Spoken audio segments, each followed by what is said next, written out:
Good afternoon, everyone. Welcome to the Brick Marketing Live podcast. I'm Nick Stimoulis. I would like to welcome the Brick Marketing Agency team with us today for this week's installment of the Brick Marketing Live podcast. Today is Monday, June 22nd, and we're going to dive right in. So welcome, John. Welcome, Catherine, to the Brick Hello. Marketing Live podcast. And just so everyone knows, we are streaming live on the Brick Marketing website at brickmarketing.com/live. You can also catch this podcast later this afternoon, this evening on all of the major podcast platforms. So, having said that, let's dive in. First article that we're going to talk about today is a really good one from the Search Engine Journal website. Google research shows how AI spam can be detected. And it's really a great article that talks about how many of the LLM AI platforms, specifically Gemini and Chat, are beginning to detect spam activity in content, in citations. So I think this is really great. I'm not going to bore everyone with all of the minuscule details. I highly recommend everyone to go visit the Search Engine Journal website and really catch this article that Google is, essentially starting, to kind of crack down on AI spam. I think it's great, and I also believe that, we talk to many clients about this that love using AI to create content, and we've talked about it many times on this podcast and talked about it in many outlets, and I would say content creation for using AI has its place, but I think by and large, static, information pages, articles on your website, on your company's website, should not use AI to be written. And I think that it's just like we've seen these cycles before. I mean, I don't know, Catherine, John, you guys want to chime in on this? Yeah, I'm starting to be able to really detect what AI spam Yeah. looks like. So if users are starting to be able to tell, then it makes sense that there needs to be better controls for Google or any other place to understand Mm-hmm. what the spam looks like so that we can be protected against the bad content that could be released. Any content is good if it's on brand and it's connecting with your audience. You can, by all means, use AI as a tool to help you be more Mm-hmm. efficient, but you should always create content as a human for your human audience. I agree. John, your thoughts on this? Yeah, I think that you shouldn't be heavily relying on AI to make your content, whether it's writing or photos or video, because there's copyright issues with those things. But I think that it's good that Google is starting to crack down on it, and I think it'll be the same sort of issue that you have with like hackers, right? Google will come in or someone will come in and fix a problem and start to detect AI, but then the Mm-hmm. AI platforms are going to find new ways to become undetected, or not the AI platforms necessarily, people who are using AI to you know put content on their websites are going to find ways around those filters, and it's just kind of an endless game of cat and mouse. It is. It really is. And honestly, I was really happy to see this because I mean, we all knew. We've seen these patterns before and knew that okay, Google's going to crack down on spammy content. I mean, it's nothing new on that end. Uh, so yeah. Moving on. Next is an article on Adweek entitled "AI Cannot Replace Real Leadership," and I thought this was just great. And it's a very interesting article. I definitely encourage everyone to check it out at Adweek. And essentially, it's talking about, and it actually quotes how, an article at Harvard Business Review is quoted in it, and several studies that essentially are saying that they're finding that leadership within business, within marketing, can't be replaced by AI. And this is just literally like, I just encourage everyone to read it. I'll tell you, my opinion is it can't. And we've literally been talking about this that we view at Brick Marketing AI as a tool to help scale, but AI is not a replacement, especially for strategic leadership. There's no way you can replace years of experience and intuition using an AI platform. I mean, I don't see it happening at this point, and I don't even see it in the future. So I thought this was a really great article. It's great to see Adweek, really advocating for our industry. It really is. So Catherine, John, what do you both think on this? I think this is great. I have heard stories from people saying that, oh, company leadership is starting to use AI to create internal memos to convey information, and it started to make them feel undervalued. They wished, I mean, you can go ahead and use AI to help you communicate with people, like especially to help you formulate your thoughts. But if you use exclusively AI to communicate, for example, and that doesn't even cover what you can do with data, machine versus human. But anyway, Hmm. if you use AI to exclusively communicate, you're going to come off as not being very genuine, and that doesn't make you a good leader. Hmm. And the article also touched on using it for data. That's great. It can help you go through information, but it should not be leadership's only way of extracting strategic understanding from data that's collected. You absolutely need to have your human touch Yeah, on it. I can't see how. Oh well, let's just roll the dice and let ChatGPT blindly make decisions, strategic decisions for our company, Hmm. right? Like, I feel like companies that are doing that right now are going to pay the price in 2 years, 3 years, four Hmm. years, and quite frankly, we'll be here to pick up the pieces for you. I mean, seriously, if you're Right. running We'll help you. all your strategic, yeah, I mean, seriously, if you're running your strategic all aspects of your marketing strategy, sales strategy, using AI, I mean, I don't think that's going to be effective for you. So, Yeah. It comes off as hollow. You don't seem like yourself. You're right. everyone can tell if it's you speaking or AI speaking. We're at that point with Yeah. AI use in the workplace. Yep. So Yep. John, what do you think real quick? What do you think on this? Yeah. The issue with using AI in a leader, or like as a leadership role, right, is there's a lot of issues with it. For one, being a leader is a very human thing. Like there's a lot of like human randomness or intuition that's going to go into being a leader. It's not completely 100% like by the books, right? Things come up, you have to go off of your gut sometimes. Hmm. And the other thing is that AI, if you ask it to make a decision, it's going to tell you something different, right? If you ask it something and then you ask it the same thing 5 seconds later, it's going to be different. So Yes, it is. you can't Good point. rely 100% on what it's saying. It might be able to give you some decent advice depending Right. on what it is, but that advice is going to be different. And Hmm. even using it to influence the way you make decisions is almost like, you know, random, like drawing out of a hat, right? So I agree. Agreed. Could have said it better myself. Moving on. Next is an article from our website, from the Brick Marketing blog, selling the value of AI SEO inside your organization. So essentially, what we're trying to make the case for in this article is that essentially brands that are investing in AI SEO this year into next year, long term, will set their organizations up for greater success. Quite frankly, it's yes, we're early, right?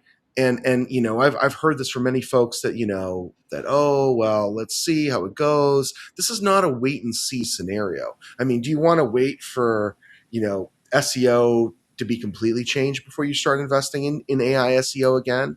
And just a side note on this, think of especially if you're if you own your own business, or if you're working in a marketing organization, think of AI SEO as part of your SEO. I mean, that's really what it is. It shouldn't necessarily be a separate line item.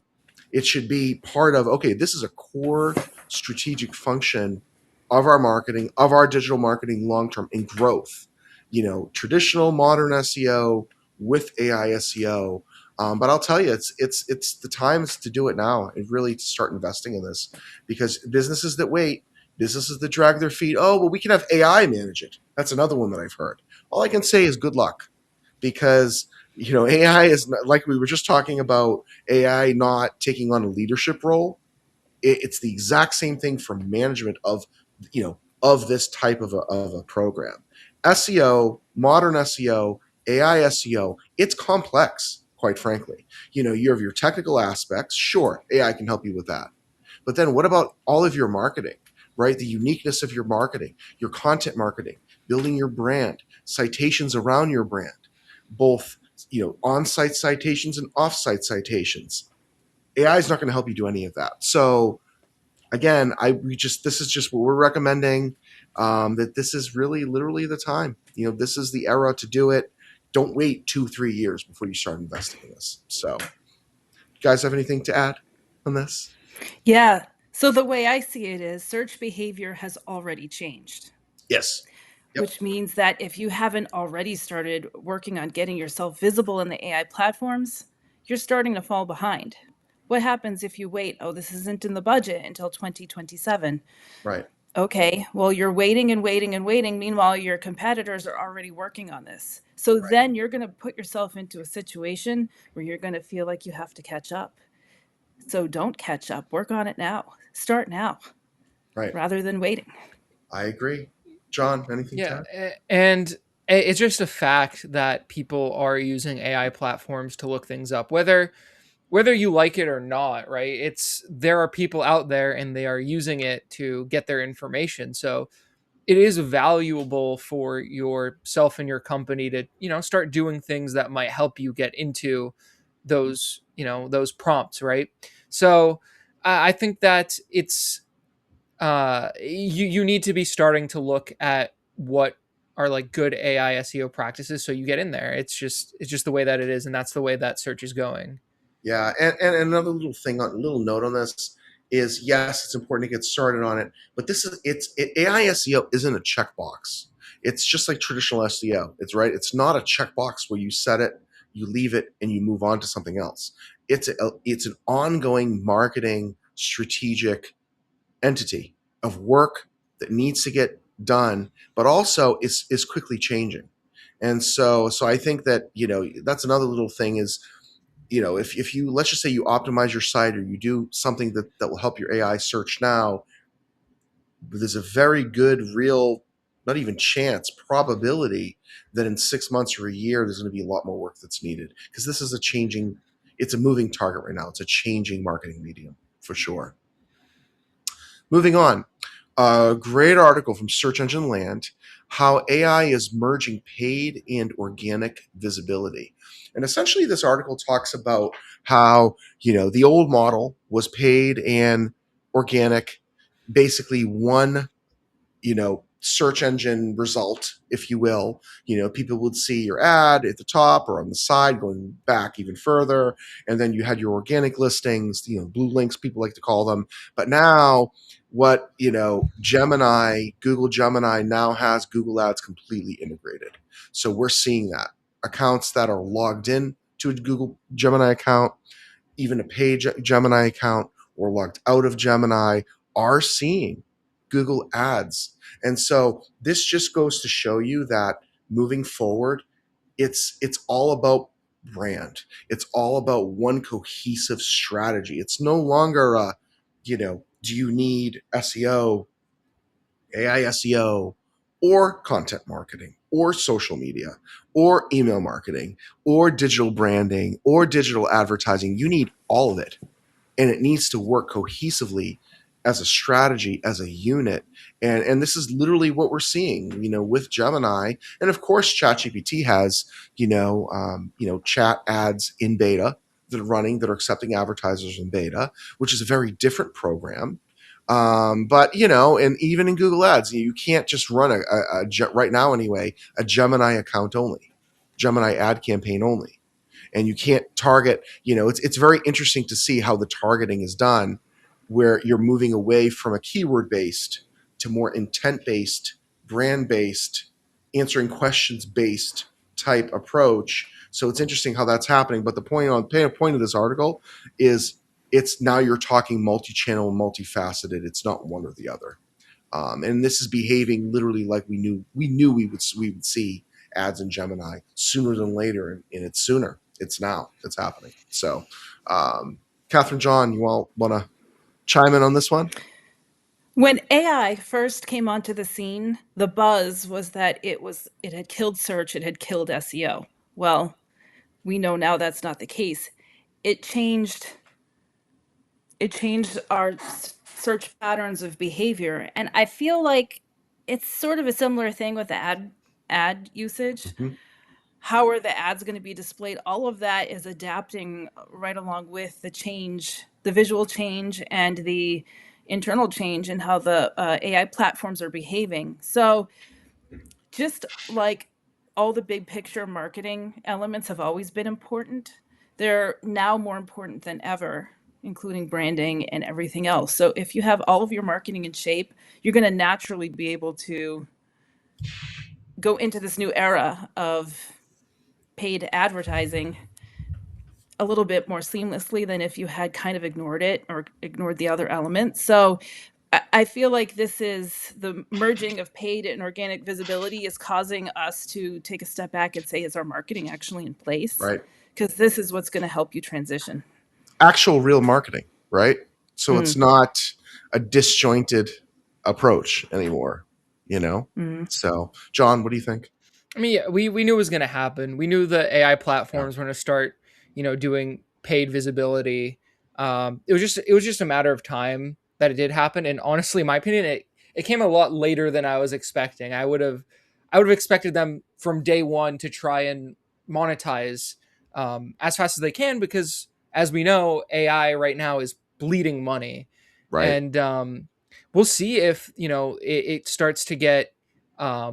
We start to see more paid visibility, or Oh, I think we more will. frequent, because they I need think to we will. start making money if they want to stay Well, afloat. but Google is also they're cash. Yeah, They're a cash yeah. cow If anyone business. can I tank mean, it, they can tank it. yeah, I mean, Yeah, it's Chad is the one that's I think is bleeding a lot more money than yeah, Google, because Google yeah, already has the yeah. Exactly. distribution and ad products already set up, Yeah. and so I want to just take a quick moment just to remind everyone. So this podcast, the Brick Marketing Live podcast, is available to stream live on the Brick Marketing website, brickmarketing.com/live, and our social media platforms, but also is available as a podcast on all major podcast platforms later on today. So definitely check it out, subscribe, follow us for sure. Next is a great article from the News Tribune entitled The Marketing Job AI Can't Touch and Why the Pay is Up. So, an article, it's a really fascinating article talking about marketing jobs and related to, and as its relation to AI. And, when we've heard it last year, this year, continue to, that AI is replacing people, companies are laying people off as a result of AI. I have my doubts on that personally. I think that it's a little bit of an excuse. So we've talked about this, that these large companies sometimes make large strategic mistakes when it comes to hiring, and so and then being too heavy in certain areas, and then look for opportunities and excuses to trim, and that's, I think, that, oh, AI is the reason, and then their stock prices go up. So we've seen this. So but this article at the News Tribune talks about how there's certain jobs that um, AI is disrupting directly. One is marketing technology type jobs, so technology management, managing email marketing systems, CRM, managing those type of platforms, um, that those type of positions are taking a hit. The trend is downward. Looking at and again, I recommend people go and check this out because it literally has a lot of really good data. And then, but certain areas where marketing is maybe the trend is down in digital marketing, but certain it's not down as much. Meaning, the entry level is definitely down, so down actually considerably, but the kind of the mid-level in senior level tends to be kind of more kind of status quo. So I thought this was a really great article. It'll be interesting to see. I mean, I definitely, and I talk about this often with marketing folks that I meet, and even strategic partners that I meet and speak to, that our industry, the marketing industry, is going through a major transformation now. Where it's going to end up, none of us really know. All we can do is kind of make our best guess, quite frankly. But I believe it's AI is going to, certain jobs are going to get hit hard, like we know this. But I think by and large, I think, like we talked about, I think companies are starting to realize you still need strategists to do this stuff. You still need people. You still need human beings to manage this stuff. AI helps you just move a lot faster now, and you can scale. And that's what we tell our clients is, hey, we can give you the we'll use AI to help us do our work efficiently price, or charge you double or triple to use no AI. Let me guess, who wants to pay triple? No one, right? So, we see it as a great opportunity for marketers. So, advice I always tell young people in marketing entering into the field: become an AI expert. There's no ands ifs about it. Like, you just have to specialize in it and how it affects your job. So, anyway, so you guys want to chime in on this one? Whenever a new technology comes on the scene, no matter what it is, whether back in the day it was the assembly line, whatever, jobs inevitably go away to Yep. some extent, but then new jobs get created or job titles Yes, change. it's true. And I think we're just in too early of a phase. It'll just be interesting to see how things Yeah, turn out. We're too early to know. Yes, okay, maybe some jobs are going down, but that doesn't mean other jobs aren't going to be created or haven't already. hmm Yeah, and at the same time, I feel like a lot of it's being used as an excuse at the moment, right? AI is being used as an excuse to let people go. hmm I don't really think that all of these companies are like, oh, we're so into AI at the moment that yeah, we are getting rid of our workforce. I think they just have too many people and they're using it as a reason to cut off a percentage of their workforce because Yep, they don't want to say that either they had too many people or their company's not doing as well as it once was, and all these things. I really don't think that when you get into whatever, say there's a big business that just cut off a bunch of people, I don't think when you go into it and you look at whatever they're doing, I don't think they're using AI to that extent at the I moment. agree. I agree, especially because we know how slow large and enterprise companies are to make Yeah. change, and the bureaucracy internally, right? I mean, we've Hmm. experienced it with large companies we work with, and you're right, John. I mean, there's no way that they're just going to say, okay, we're going to just start using AI for everything overnight. It's a process. I mean, I can only imagine, right, of testing and ramping up and certifications, and then this bugs, this tapped out, right? Like, this isn't working as it Yeah. should. So yeah, I agree. Really good insight on that. Moving on, next article, a really good one from the Content Marketing Institute: why you shouldn't play safe with B2B social media. I thought this was a great article at the Content Marketing Institute. Recommend everyone check it out. But essentially, what it's saying here is that B2B marketers can learn a lot from B2C marketers. What my takeaway on this one, and to experiment, right? Like, how many clients have we worked? Seriously, like, I mean, you both know this. Like, how many clients have we worked with? Like, B2B clients, because most of our clients are B2B. We have many B2C clients that we help as well. But, we have B2B clients, and they just want LinkedIn, and they want to kind of play it safe. And they'll say, well, we just want to update our company LinkedIn page and nothing else. And we say, well, wait a minute, you know, B2B historically is LinkedIn heavy, but we all know that having a presence, and a really good presence, on Reddit, on YouTube, on, right, like, on all these other channels are effective. And so, and in my mind, if you're a B2B brand, so you don't have a ton of followers, so you don't have a ton of engagements. It's B2B, it's not B2C, right? So, but what you're doing is you're building your brand. You're creating citations and little signals that it's seeing your brand a lot of different places, right? There's some people that may want to engage with you on Facebook, that may want to follow you on Instagram. That, why limit it to just one or two channels? So the advice we always give clients is, when you're establishing a B2B social media program, You shouldn't play it safe. You should experiment. You should be everywhere and really build the brand up in all of these platforms. Now, do you edit? Do you give as much attention to LinkedIn as you do Blue Sky? Of course not. You're going to give more focus on LinkedIn because that's where the B2B world lives. But you don't want to, I would say, ignore all these other channels just because you're like, oh, it's not applicable to us. Because remember, it's a brand and you're selling to humans. That's just literally, it's the easiest, most direct way. So I think this is a great article. It was really refreshing to see this specifically about B2B social media. So you all want to chime in on this one quickly? So clients, B2B clients would often say, well, our customers aren't on TikTok, so we're only going to work on LinkedIn. Well, first of all, that's not entirely true. Your customers Right. could be on TikTok.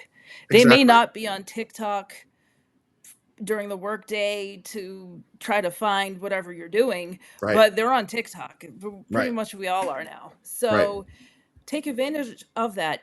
Make sure you don't ignore your foundational social media, which probably is LinkedIn or something like that. But don't ignore the other platforms either. You should be everywhere. Yeah. Yep. We are, little plug, follow Brick Marketing everywhere. We're on every platform. Yep. Yep. So, John, what do you think? Yeah, you need to be everywhere because not only is it, just more eyes on you, but at the same time it's good for your brand, your SEO, your AI SEO to be everywhere as long as everything is consistent and Right. all, your business shows up in the same ways on all of these platforms. It's essential that you're on all, if not most of these platforms, right? The big ones, especially like you said, TikTok, YouTube, LinkedIn. You got to be on all of them and you have to be Right. posting content consistently there because there are people there. And if they like what you do or randomly need a service that you provide one day, they're going to think of you. Exactly. 100%. Moving on. Great article from the Brick Marketing website from our blog. Use AI to turn data into decisions for marketing. So this is basically, again, just making another use case for AI as a tool to help you as a marketer or as a business owner scale and make intelligent decisions. AI is a great place to actually obtain data. And then the key is you don't want to, as we mentioned before earlier today, we're going to keep mentioning it, is AI should not make your decisions for you, but again, can help provide you excellent data, excellent research that used to take tons of extra time, tons of extra paid tools that you would have to pay for. Now, with many, especially like the paid versions of these platforms, the LLMs have just some great competitive data, research industry data, demographic data. But the key is you want to utilize that data to make strategic decisions within your own marketing. That's the point of this article here. So, Catherine, John, you both want to let me know your thoughts on this one? Yeah. Think of AI as not your decision making final say. Mm-hmm. That should be your own brain. But think of it as a tool Yes. that can help you gather and collect information, put it all in one spot. You can even have AI come up with some insights for you, but you get to decide what those insights mean for your business, Mm-hmm. not AI. It can say what it's seeing, it can break it down into uh, digestible information that you can use to better process the information. It can make your life easier, faster. It can help you make these key decisions faster. But you should not say, okay, yeah, what do you think we should do? Right. Okay, don't do that because the response could change. It could get all confused. You make And your own decisions. exactly. Use AI as the tool it is. Exactly. And if you do, take it with a very small grain of salt before you make your Mm. decision. Yeah. So, John, what do you think? Yeah, I think one of the good things that, one of the best things that AI can do is take huge data sets, analyze them Yep. in way faster than you can. You can give it a data set and ask a question that you need Mm-hmm. answered, right? And it Right. will pretty accurately give you an answer to that question because it has that's what it's good with numbers. It's good with Mm-hmm. um it's great at taking huge amounts of data and condensing it down for you. I think that's one of the best things that it can do, and can save a ton of time there. And like you guys said, don't have it make decisions for you. But if you have a specific question that would take you hours to answer on your own, looking at data, try and see what AI might say about it.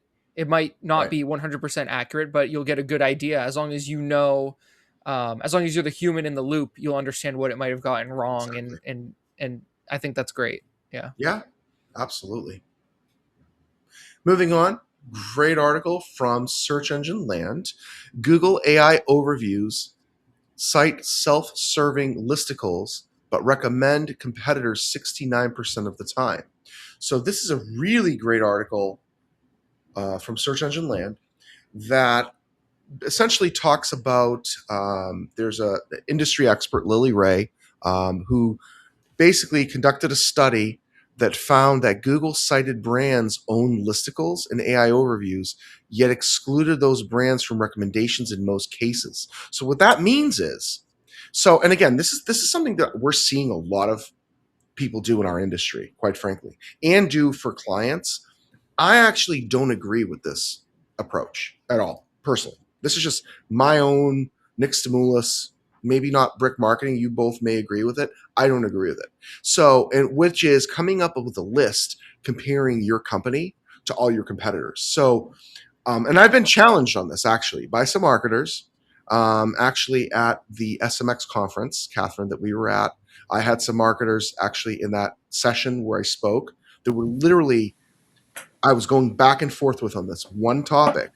And I said, well, the reason why I don't like listicles, if you will, first of all, it's biased, right? It's on your website. It's not an independent source that's a non-biased entity, right? So right from the get-go, of course, I'm going to put brick marketing at the top. If I was doing a digital marketing agency list of top agencies in Massachusetts or Boston, right? Of course, I'm going to put us at the top if it's on our website. I'm not going to put one of our competitors on the top. But so that's one reason why I don't like it. And I feel it's too self-serving and it's not about customers. It's about touting your own horn, which I don't like. The second reason why I don't like listicles is the data becomes outdated very quickly and you have to keep updating them. And why would you want to give your potential customers a research list of all your top competitors on your site? Do you see? So these are reasons why I don't like it. But I think that I do like how in this study that Google, in their AI overviews, and I'm sure in Gemini as well, were able to differentiate and not quote the source as like, oh, it was on their site, so we're going to quote them the top. Right? I do kind of like that. So they're like seeing through that. But again, I wouldn't recommend this even to a client. I wouldn't recommend this. So I don't know. I mean, do you guys agree with this? Disagree? I I agree I with know you. I know they do great. They do great in AI search, but sometimes you need to make decisions that are higher level than just search, right? Yeah, I agree with you. And there's other reasons that you didn't quite mention. First Tell of me. all, in the AI era, we are really devoted to helping clients understand that your brand has to be cohesive through all the platforms. What Yep. happens if somewhere in your content you introduce other brands? Well, okay, AI maybe is seeing through it, but maybe not. Maybe it's going to get all confused, start spitting out information that has nothing to do with you, and you're like, why does this AI platform think this about me? Oh, because I mentioned this other company That's a in a really good point. listicle that I'm publishing. And but that would be very hard to technically diagnose. I just wouldn't even touch mentioning brands anywhere I in your agree. own media, your any of your outside the internet, outside your own website things. Reddit, I wouldn't even make a Reddit post mentioning No, any brands. I actually wouldn't even do that either. I mean, I actually saw because we get listed all the time on these lists. We really do. Just we have a good reputation. We work hard at it. We do a lot of marketing. We've been around for going on 22 years. Of course, we should be on these lists. But on the flip side, I see them like there were some lists on Reddit that I saw not too long ago, and we were listed, but it was a company in India that self-served. They put their phone number, jammed a promotional spammy text at the top, put their video at the top, and then put the list. And I'm like, I mean, kind of thanks for including us, but it's self-serving. What you're doing too, in that sense, is you're almost like there's a level of brand jacking going on too with this, because what you're doing is if someone searches for that other brand, like you said, Catherine, the AI platform gets confused, associates a different brand. Now your brand is getting muddled up with one of your competitors, and that's not clean at all. I mean, I would never. I just don't I just don't like it. So I don't know, John. What Yeah, do you that think on that this? that confusion aspect is a Oh, massive problem, right? yeah, The other thing is it's just so obvious what you're doing, I know. right? Like when I see a list like that and the person is putting themselves at the top, it's like, why am I'm actually going to go to the people they recommend, right? I'm not going to go to them because they're self-advertising themselves. Right, I'm going to go right. see who they recommend after themselves, right? So I don't think that it really works. I don't think it works at I all. know. Maybe I maybe you know. might get yourself an AI search fraction of a percent of the time more often, but I think it does more damage overall. I agree. And there's real ways to get inconsistent in AI Yeah. search, and that is real marketing, consistent marketing at a lot of different channels, like we do for our clients, like we do for our own company. Where you're not depending on these spammy lists. I mean, I don't know. So anyway, everyone knows now, I think, how I feel about it. So anyway, we'll move on. Next article from the Guardian: the UK social media ban likely to cause 1.3 billion pounds drop in digital ad spend. So I wanted to actually find an article about this because I thought it was fascinating. In case anyone hasn't been paying attention, the UK has banned social media usage, I believe, for children under the age of 16 and under. So all I know is, I mean, it's great. I personally think it's really good. I really think this is a good thing. I really do. I've actually seen it. I mean, I'm a dad. I have kids.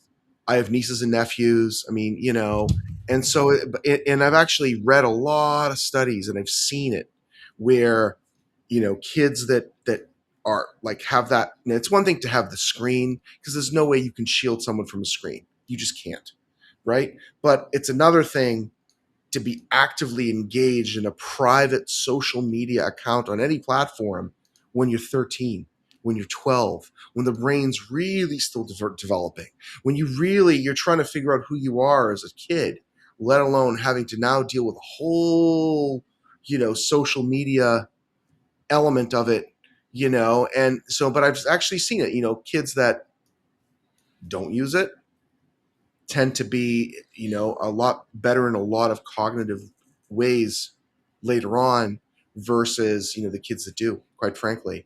And I just think it's great how the UK is the first country to actually do it. Now, I don't understand how they're going to do it. I mean, I don't know. Like, are they going to go to, like the Apple Store and Google Play Store and say, "Hey, I need you to block verification"? Like, it just immense amount of work. Do they do it there? Do they also do it at the platforms, as like through Meta, through TikTok, right? And then go that angle where you have to upload an ID of some sort.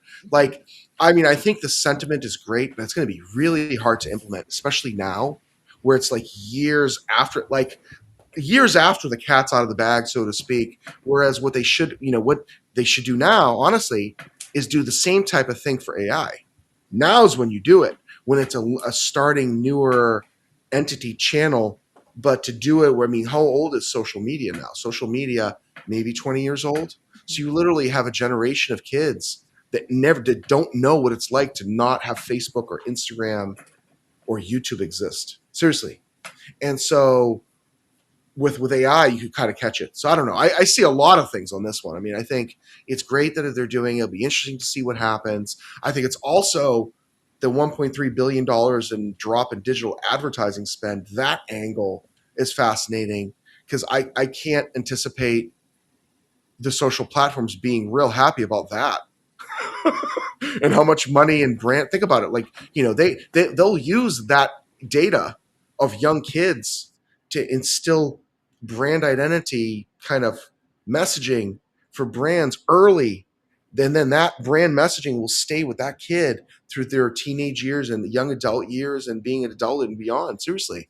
I mean, I think we all have brands that we love because like that we loved as a kid, but now it's different because now social media is implementing that. So anyway, there's a lot to unpack on this, just this one article. So what do you guys want to, what do you guys think on this one? I know I could just keep talking about this one because it's a big one.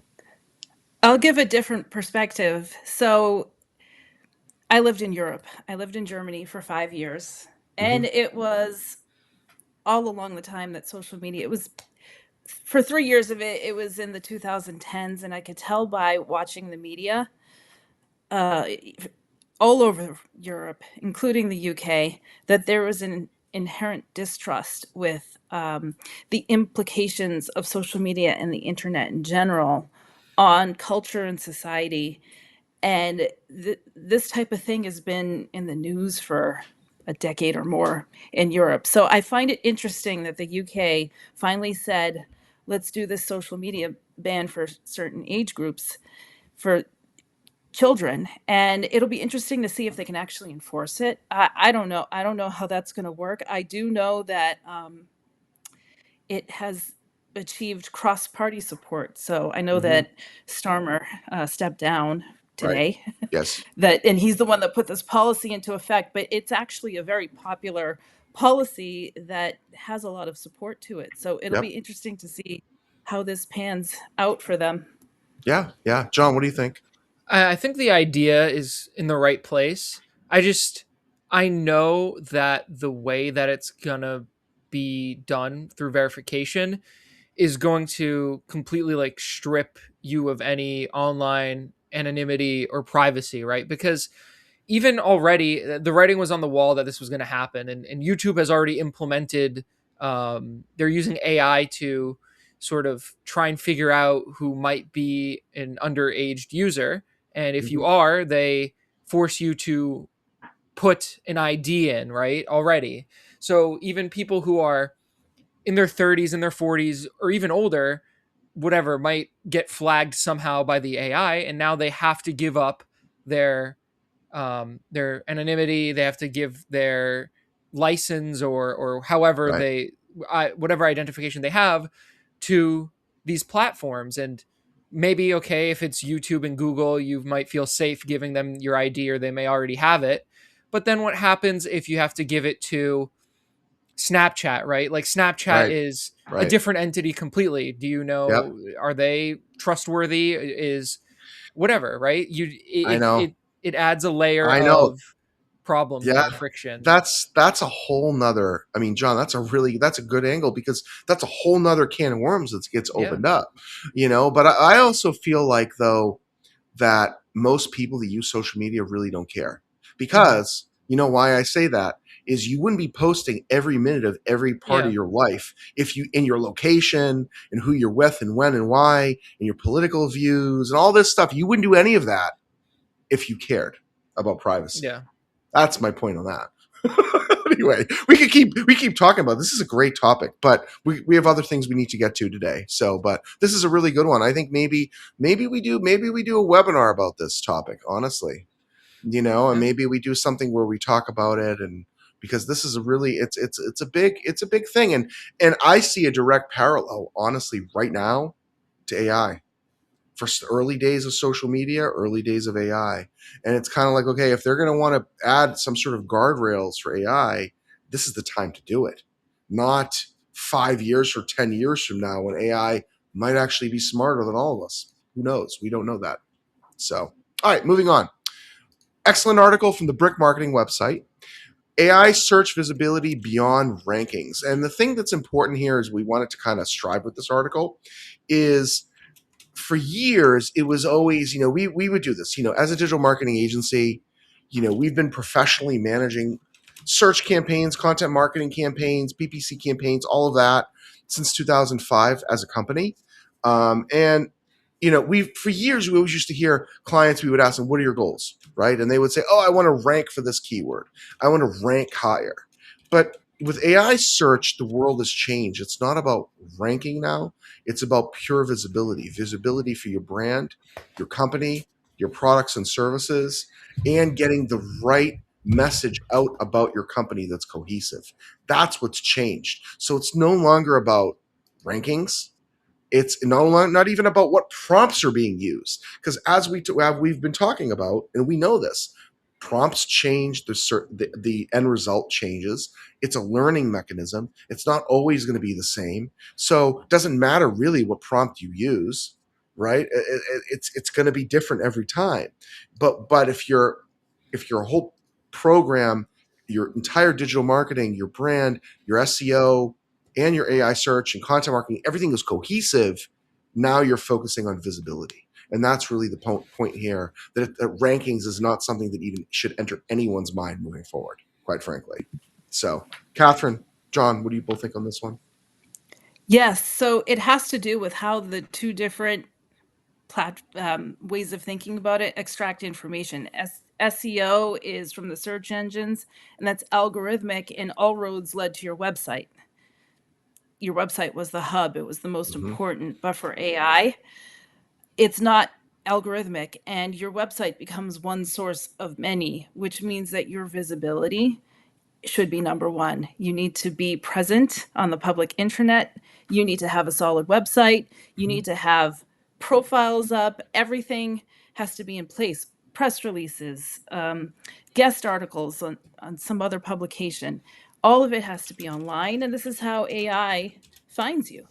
It's your visibility and outside of your website that matters for AI. Mm-hmm. And it's not a ranking thing anymore. Rank is old. Get it out Yeah. of your head, like Nick said. Yep. Yep. It shouldn't even be in the equation. John, anything to add on this? Yeah, I think that what's really nice is that AI search is allowing like the little guys to get a leg up or an equal footing compared to traditional SEO and rankings, because it's more about the quality of the content you put out there and you using all the channels, right? Rankings don't, like this says, rankings don't matter for your AI SEO and to show up in there. So I think that's a really positive thing that's going on right now. Yeah, yeah, and it's funny. What you said, John, is literally what things used to be with SEO years ago. Mm-hmm. Is it used to allow smaller businesses to be in a level playing field with larger businesses. Mm-hmm. That's what SEO, literally SEO used to be, and pay-per-click advertising used to be that. PPC is definitely not that anymore. I Yeah. mean, so many small businesses are getting priced out. And so, yeah, and again, this is just yet another data point of why every single business, literally, I don't care if you're B2B, B2C, if you're small or large, you should be investing in AI search, generative engine optimization, answer engine optimization, whatever you want to call it. AI visibility, you should be investing in that this year into 2027 and beyond, and permanently, because this is the opportunity time before it gets cluttered, before big business comes in and pushes out. I mean, the little guy. I mean, we've seen these cycles over and over. So the same thing's going to happen again, right? It's not going to not happen again, right? So this is the time, opportunity time. So just take a quick break here, just to let everyone know we're streaming on the Brick Marketing website, brickmarketing.com/live. You can also listen to our Brick Marketing live sessions and podcast on every major podcast platform. So, and it'll be available later today. So follow us everywhere, connect with us, and listen. Hopefully get some good info from us. We love doing it for sure. Next is a really great article from Search Engine Journal. AI mode sends a different visitor. Your website wasn't built for them.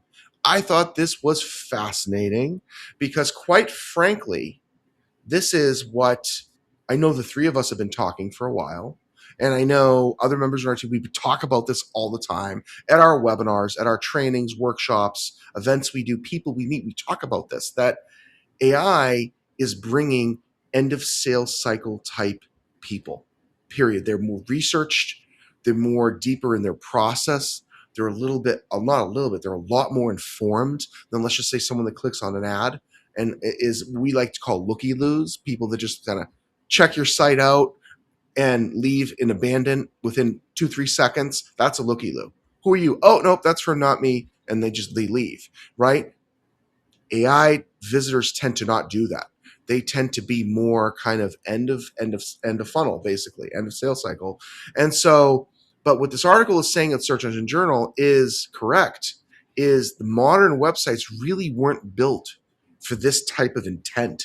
Meaning, you know, it's like websites were built now for the old methodology, which is you come in, you have a homepage, you have your product pages, your service pages, what your conversion happens to be on your site. You have some trust factors in there to make people feel comfortable, your audience feel comfortable, and that's really it, right? But now what's happening is you're hitting people at the end, so your site has to be ready to convert them at that point, not early, really anymore, right? So it's fascinating. I personally think websites are changing. Where they're going to end up, we don't really truly know yet. Maybe there's two websites or two versions of a site.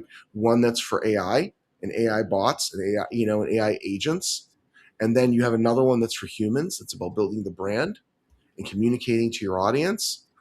We don't really know, but all I know is that this article is true. That the current web wasn't built for what's happening right now with AI visitors. So, what do you both think on this one?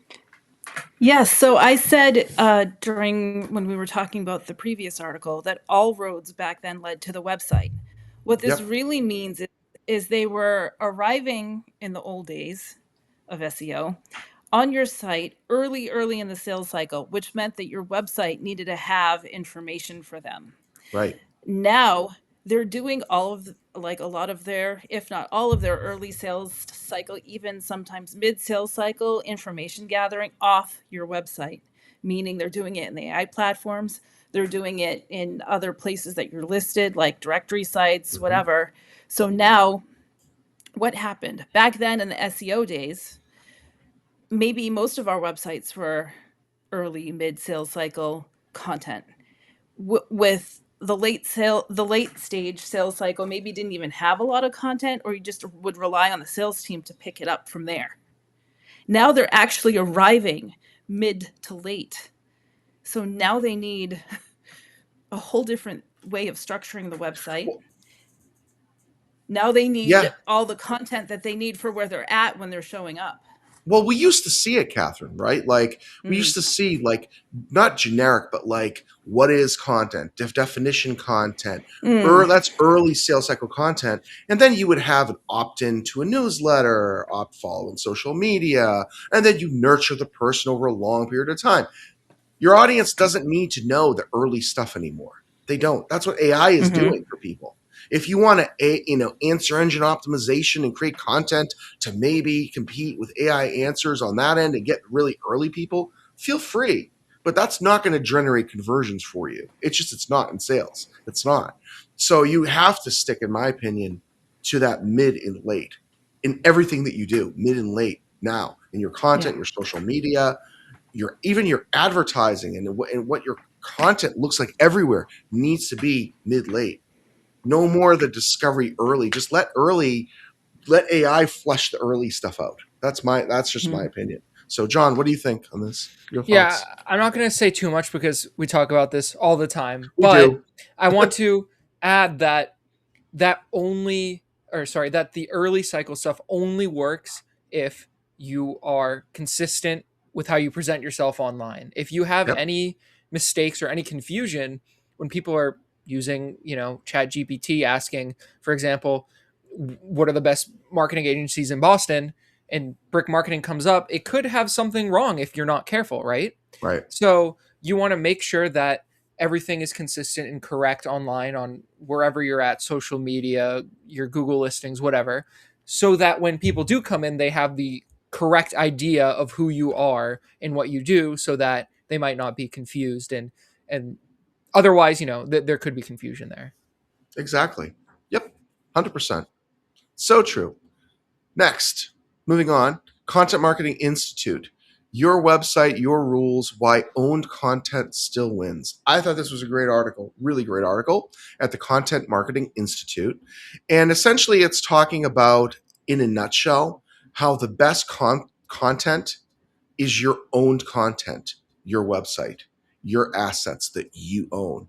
I've been a firm believer in this, literally, and I know we have as a company for decades. Literally, we've been so. And what this means is, I remember in the early days of Facebook, right? We would, there were clients that would want to post full content, full articles on Facebook, and we would say, well, look, don't do that, or on LinkedIn or wherever, because what you're doing is you're giving that content to Facebook. That is now their content. Yeah, but it's on my account. That's meaningless. Your account is meaningless, right? Tomorrow, right, Meta or LinkedIn or YouTube or any platform could change their terms of service, and all your wonderful content you've spent an exorbitant amount of time, money, resources, and effort building could be gone. But guess what? When you own it, when you have it on your own website, your own brand, that is literally you own the domain. You're paying for the hosting. No one can touch that content, from you. You can't have a third party just say, oh, people may not agree with it, right? That's freedom of speech. But the point is, you're not going to have a third party, especially from a business perspective. So our advice always is, get your content everywhere, be everywhere, but the root of your content should be your assets that you own as an organization, as a company. So, what do you both think on Yes. this? How it works is that, yes, AI uses all these other sources besides your website to gather information about you, but control all of that. Control how you're listed in the profiles, release press releases. This is all your content.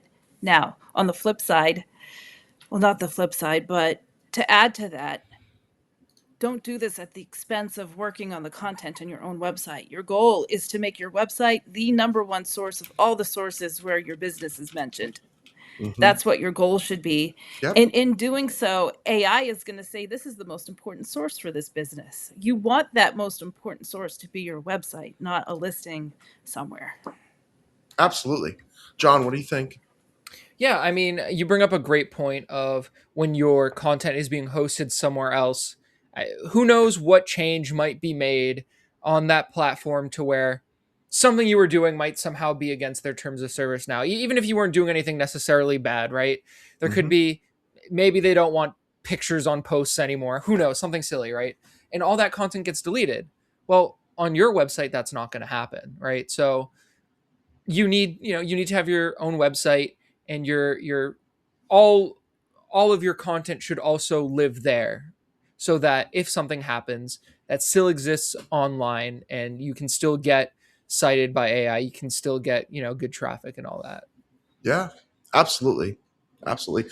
It never ceases to amaze me how people don't understand these concepts, but this is why we talk about it.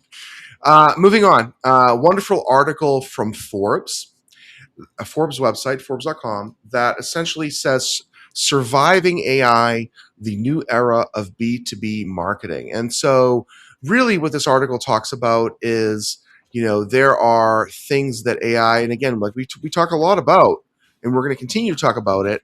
And it's great to see, the media talk about this as well. But what things from a B2B perspective AI can't structurally do? It's, and I'll just read some of these key points. It says, stop competing with the machine on volume. AI, if AI can produce 50 ad variants, your edge isn't producing 50 first. Your edge is choosing which to go live. Right? So it's true, right? Become the editor, not the writer. Well, I mean, I agree to that to a certain point, but the point is here is knowing what to, like, if you're, like we've talked about, right? That AI can't do should not be used in a strategic fashion, because you need to be able to look at something and say, okay, that's accurate or that isn't accurate. That is written properly or that isn't written properly. That's not on brand. That's not the right tone, right? And so you need to be able to do that. And then it says, other things that, that one thing that AI can't replicate is, it even says it in the article, is it doesn't have scar tissue. It wasn't in those meeting rooms, and it can't pattern match case studies, which I think it's true. It's so true that it can't replicate that level of experience. So So what do you both think on this? I personally don't look at it as surviving. I'm just learning this new thing and figuring out what I need to do in order to help my clients get visible in this new era. Yeah. Okay, I like this article though because it took a positive spin on it. Like I'm Yes. saying, you're not behind, Right. you're repositioning. And that's really gold for when you read this. This is some very actionable things that Nick read out loud. So I have always felt, and I'm glad that other marketers are expressing it this way as well, that okay, things are different, but different doesn't have to be bad. Just learn how to Right. do this new thing. Exactly. Exactly. I agree, Catherine. Like you said, we're not surviving AI. We at Brick Marketing, we're thriving because of it, quite Mm, frankly, and we're yeah. using it to scale and grow and help our clients get even better results for our clients. That's what we're doing with AI, Yes. and so it's not about surviving. So I agree with that. So John, what do you think? Yeah, Your and thoughts? at the very least, if not anything, it's interesting, right? You aren't doing the same old thing every single day that you were the past 10 years or so, or even longer. There's something new for you to figure out. And maybe sometimes it is a little stressful, but it's interesting. Things are moving, things are changing, and yeah, it's interesting. At the very, if you hate everything else about it, at least you're learning something new, and it Exactly. you're yeah, exactly, yeah. Yeah. Yeah. All right. So one more for today, and then we will wrap up today's podcast. Um, This is on the Brick Marketing website. What is the role of your website in digital marketing today? I mean, I think people can begin to see a theme here, right? But it's true. I mean, our article essentially talks about how your website is at the center of the customer journey, and your website should be built to create trust and credibility with your audience. And things are changing, like we've talked about. That people that the website used to be like the article that we just saw about how the web, it wasn't built, current state of AI wasn't, your website wasn't built for that. That's the point here. The point here is your website should be built as a credibility factor, and to tie everything together, really. So Catherine, John, what do you both think on this one? Yeah, and this seems like a good way to end things, right? Just to talk about what should we use our website for. I just want to add to what Nick said and remind everyone that if we have been working on our marketing, if our website is in a good place already, adding any new things that we need to add is not going to be should not be that difficult, right? So Mhm. we're in a new era the way AI is changing things, but that doesn't mean it's bad. You just Right. need to maybe make some structural changes, maybe make sure that your website is strongly branded, that you are building that trust, and that it's written in a way that supports your business. However, if you had these, you should have already had these goals in mind. This has nothing necessarily to do with AI. We just need to reframe our mindset just a Right. touch to Yep. navigate this new era. Absolutely. John, your thoughts? Yeah, I mean, your website should be your home of, like I said earlier, everything, right? All of your content should be there of all levels, um, and it is the place where your content can live. Nobody can tell Hmm. you what needs to go there. Nobody can tell you what to Hmm. delete. It is your probably your most important asset that you have online. Absolutely agree. Absolutely agree. On that note, so I'd like to thank everyone for listening, joining us for the Brick Marketing Live podcast. We will be back on Monday, July 6th, after the 4th of July holiday at 3 p.m. So feel free to join us then. Catch the Brick Marketing Live podcast again, available at all podcasting platforms and on the Brick Marketing website at brickmarketing.com/live. And we hope everyone has a great 4th of July. And John, Catherine, thank you guys again for a great job. And we will see everyone in a few weeks. Thank you.